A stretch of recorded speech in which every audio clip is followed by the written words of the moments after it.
Tough break. Case must be getting pretty cold by now. Well, you got something might warm it up? Yeah, I might have something. Hello, everyone, and welcome to our Mafia Definitive Edition Impressions. We are Easy Allies. I am Michael Huber, joined by Brandon Jones and Bradley Ellis. How you feeling? Feeling Feel good. good, man. Yeah. Ready to get out Tommy gun, dude.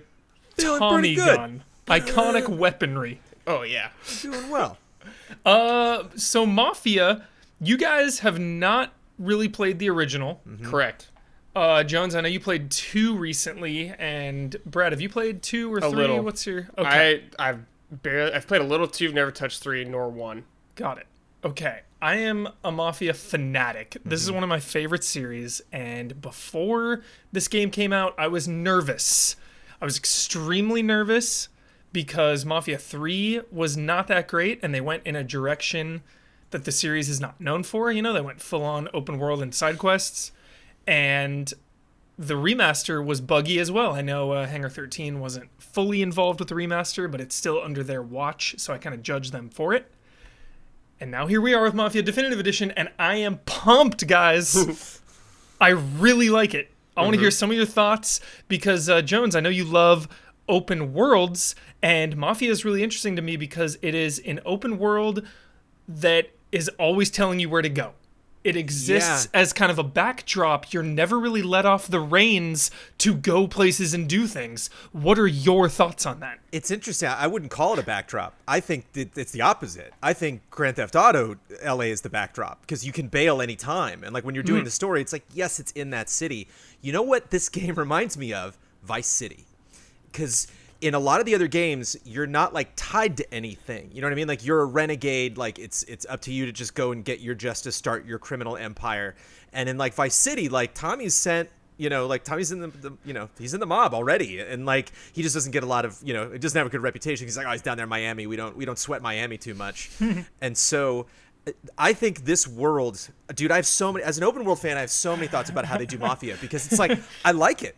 It's very different from other open world things. So anytime where somebody compares this franchise to, and they're like, well, they don't do what this other series does. It's like, no, that's what they do. That's the point. Yeah, it's not missing it.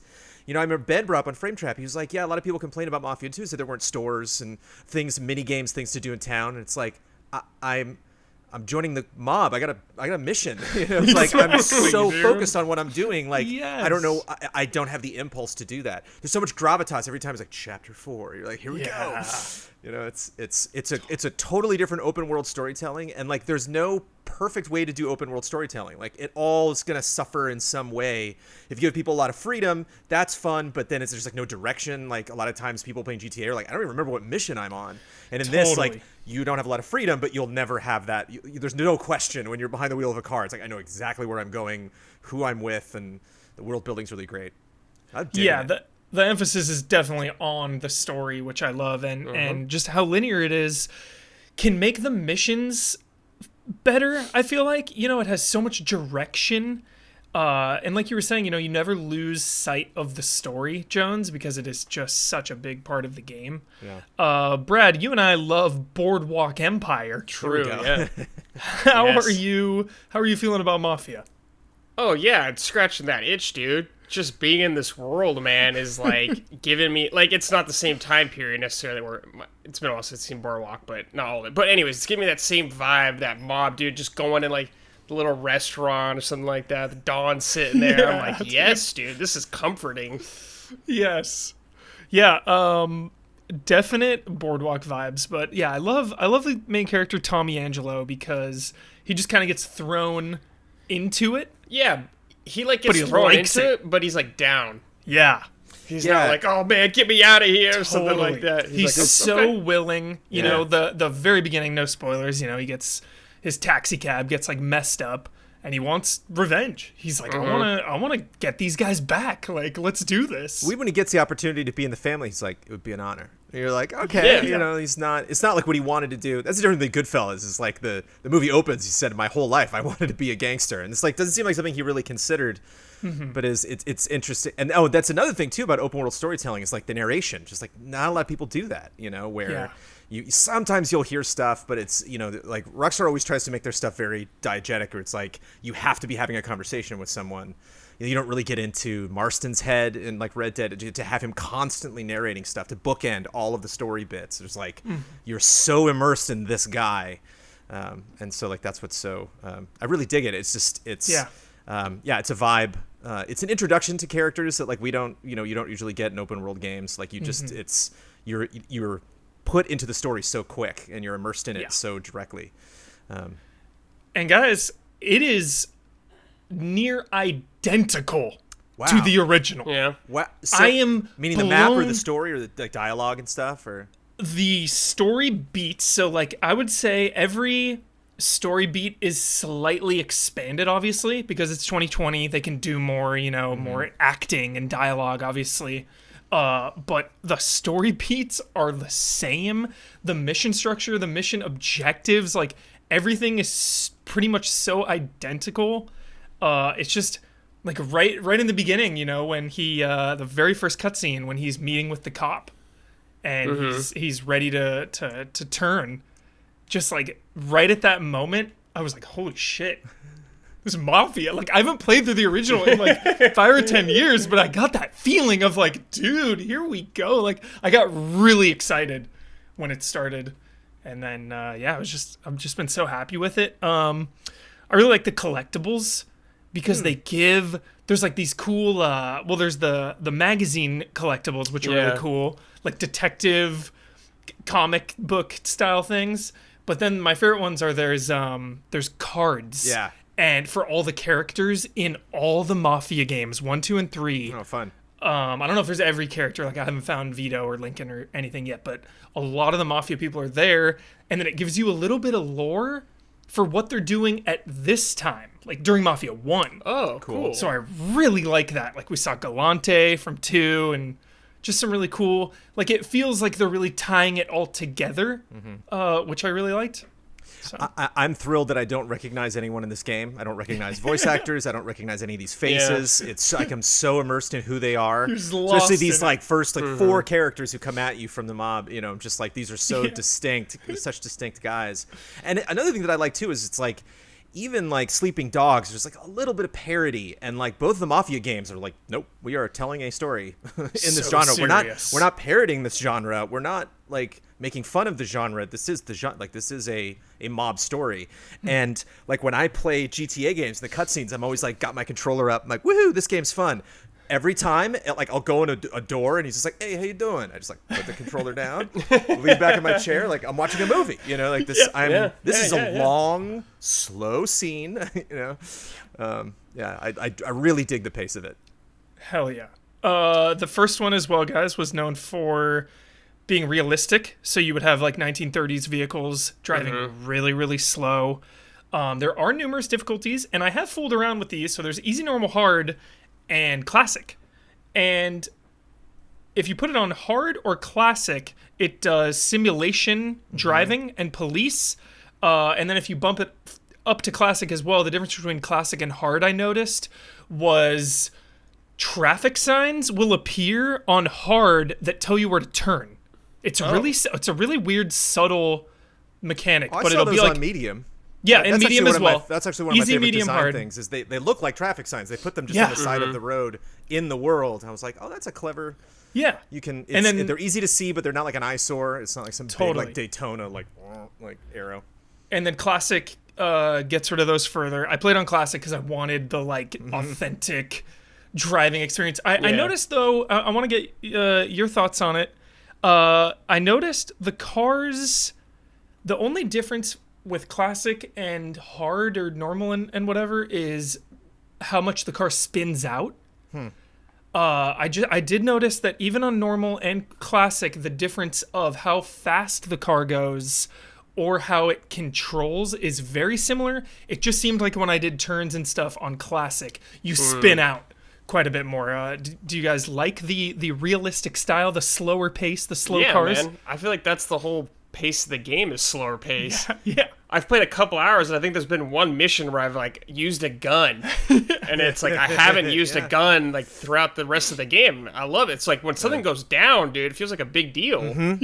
That's it. You Yes. really you hit a car in GTA and it's like, when I get out of the way, you're like pushing cars, to like get through traffic. Where in this, like, it feels like a big deal. I like one of the first like missions you have, the old lady's like, drive careful, and like turn the radio off. I love how the taxi is such a great exposition machine, because like you pick up these people, they're telling you about the city, and it's cool because that wouldn't work in a movie, like this is specifically a way for the game like to introduce you to this world and what different types of people you would potentially pick up. Guy brings up the Depression, he's like, I sold my stock, so I didn't, the newspaper articles, yes, and I really want to give the biggest shout out, look forward to this in the review, the frickin' radio broadcasts, the talk show radio stuff, giving all the lore about the Depression, just the mob war.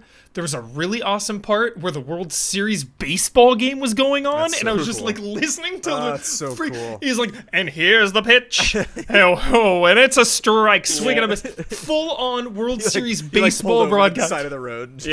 Well, dude, it was like during a tailing mission, so I'm like tailing this guy, but I'm like, no, I want to hear the game. Damn it. That's great. That's great. Yeah. Any final thoughts on Mafia? I'm just really enjoying it. I will say the controls. For me, the shooting controls felt a little stiff. The walking controls are a little rigid. The melee is like not great. Not great. And there's a lack of options, so there is no sensitivity. So like what you have is what you get with the controls.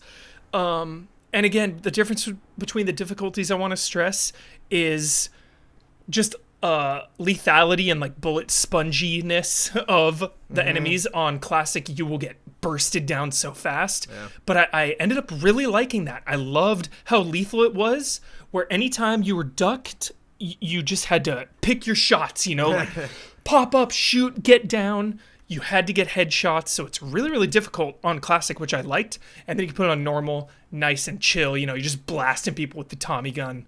So a good variety there. Yeah, I had I'm playing on Xbox One. Had some frame rate issues here and there. A little framey. Had some, yeah, just bro, like are you playing on PC, like, man? Pretty cutscenes too and stuff. It's like, it's a good cutscene. It's just really, really framey. Yeah. Dude, how's the It's a pretty PC game. version? It's fine. Yeah, I've noticed like a few little things, but it's not bad. Okay, It's whatever. Yeah. nice. Yeah, I played Ugh. I remember I played the original on PC. That was when there was such a big difference between Bro, PC and consoles. Hubert, There was like a PS2 version of Mafia that was so jank. I would only play Mafia on PC to pay my respects to I know. the legacy, dude, of the original. Serious. All right, any final? Yeah, one of my big takeaways, Huber, is that like you and I both love Assassin's Creed. Like it's so fascinating to go back to each of these different time periods, and Assassin's Creed does a really good job of like picking like a very iconic time period. This is not just some random year. Like if you're gonna do France, you're gonna do the Revolution. You're gonna pick these time periods to focus on these stories. But at the same time, like I don't really, and this is the big difference with Red Dead 2, why I'm just like obsessed with that game. It's like, I love the backdrop of Assassin's Creed games, but like, I don't really, with the exception of the ships, I don't get a sense I live here. That like, I'm living in this world, and I don't really get a vibe that the people there are living, just finally now that like some of the side quests in Odyssey, they really do a good job of painting that. Mafia 1 and 2 are all about it. It's like, you live here, he lives here, they live here, like a year just passed. Stuff changed. Now it's snowing. It's like big things happen, and it's just such a different like take on open world. It's like there's not a lot of stuff for me to collect. There's not a lot. What's that question mark? It's just not. It's a completely different vibe. And so it's neat. Yeah, and I just love. Like a lot of people, complained about Red Dead as well, that they were just like, this game is so dull and so boring. And it's like, you're not wrong. Like it is. I love that stuff. The 19th century I love was very slow, like like listening to a ball game for some people in the 20s would be very boring, because it's just, there was a pace of, to life. But just getting like a whiff of it, just kind of like being on the bridge and looking back at the city and seeing this like old school, World War I plane like flying over. It's like, it's a treat. It's just really cool. It's like shout out to kids out there learning history. Like, read your history, learn what happened, but like to hear the music, to see the city, to see the cars and hear the cars honking and see people doing their laundry and hanging their laundry out of their windows. The interiors too. Yeah, just like anytime there's an interior, it's such a pleasure. It's a real city, but it's a fake city. It's just such a great blend, and just the mood, I love it. It's I'm a big fan. I'm stoked that like this was the year that I like was Mafia indoctrinated. Hell yes. Tempting enough to play 3, although I know exactly. You should. I know all the issues you had with 3, but the characters are just so good. You should. The story is still worth it. Yeah. The story's still worth it in the end, for sure. It's what a weird definitive edition collection. Like those words definitive now edition mean something totally different for all 3 games. Now I want a freaking remake of 2 because 1 turned out so well. I was like, dude, just do 2 now. Yeah. Oh my god. I wonder how this will sell. Hopefully it'll. Like, probably not as much as Crash, but hopefully it'll do well. No. Jones, quickly, you say you love like living in places. Me too. At the end of every mission in Mafia 2, like when you would come home, I would always have a beer in the fridge. Nice. Full health, doesn't matter. Go to the fridge, have a beer. One day, got on wine, dude. Nice. Brad, you were telling me about the race mission. You finished that on like your second try. I'm offended. It was close, dude. I like barely won that mission, but yeah, that shit was rough. Jones, out of control, dude. I've heard, it's like Battletoads the notorious. Style. Yeah, I can't wait. Yes. Out of control, yeah. Awesome. Any final thoughts, Brad? So I haven't played a ton of this, but I love being in this world. I think it's just selling it, like just placing me in this time period so well, like you guys said. I actually really like the characters a lot. Mm-hmm. Like, I can't remember all their names off the top of my head, but like the mechanic Sam, guy, Pauly. I love. Yeah, the guy upstairs who like gives you all of the weapons and stuff when you need something. Yeah, and he like gives you the bat and stuff like that. Like Luigi, I'm just like loving all these characters, man. It's awesome. Can't wait to finish it. Yep. Yeah, when you guys are done, I want to talk to you again about it because there's some freaking awesome missions. It's so cool. Nice. All right, everyone. That was our Mafia Definitive Edition impressions. We are Easy Allies, and we'll see you next time. Hey. See you around, kid.